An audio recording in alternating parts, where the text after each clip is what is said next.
Nabi pun lahir. Ceritanya Nabi lahir.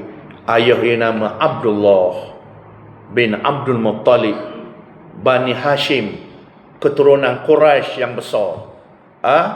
Mari daripada cerita Nabi Ismail tadilah. Tok nyang dia tu Nabi Ismail mari.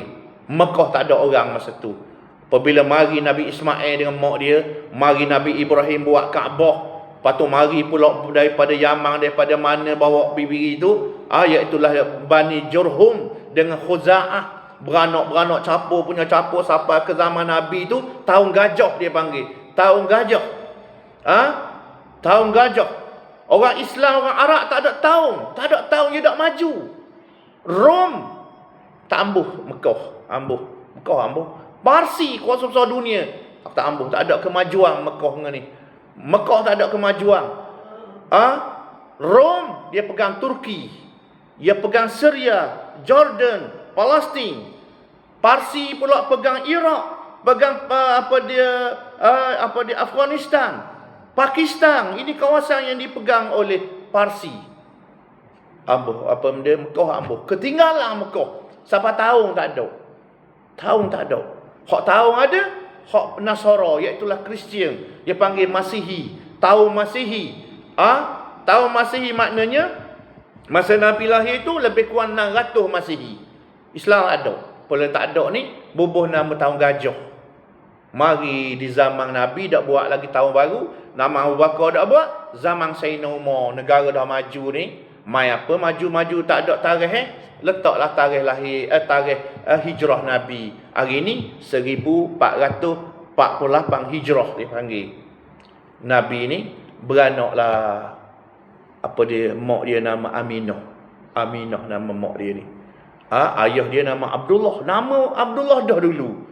Orang kata kafir masa tu. Dia sebenarnya orang musyrikin ni dia percaya ke Allah. Asyraka yusyriku, musyrikan. Asyrak ni maknanya menyengutukan. Bahasa Arab, menyengutukan. Asyraka, isyrak, musyrik. Percaya ke Allah, percaya ke berhala. Itu panggil musyrikin. Kalau Islam yang keluar, dia panggil murtad. Kalau tak percaya terus, dia jadi macam kaum ini. Percaya ke Allah, Nabi tak percaya. Puak-puak ahli kitab. Itu puak ahli kitab pula. Nasara, Yahudi. Nabi Muhammad tambah. Allah ya no. Kita Islam aja. Allah, asyhadu an la ilaha illallah wa asyhadu anna Muhammadar Rasulullah. Dua-dua tu kena ambil. Kena ambil. Ketika mak dia nak lahir Nabi ni, malam tu antaranya ada Ummu Aiman nama. Ummu Aiman, keluarga dia juga Ummu Aiman bersama dengan mak Nabi.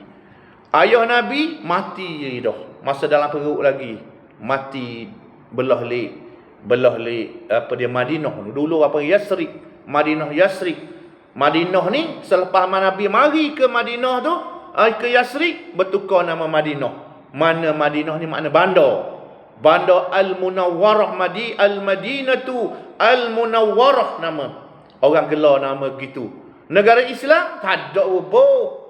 Tengok ke kena boh. Negara Islam dah ayah. Bank Islam tak payah. Rumah Islam tak payah. Kereta Islam tak payah. Kedai Islam, hospital Islam tak payah bubuh.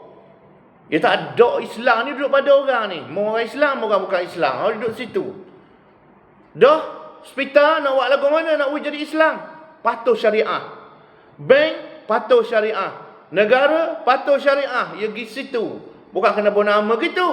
Nabi letak nama Al-Madinatu Al-Munawwarah. Nama dia. Jadi tu masa Nabi pergi. Apabila beranak ni, apabila Nabi lahir,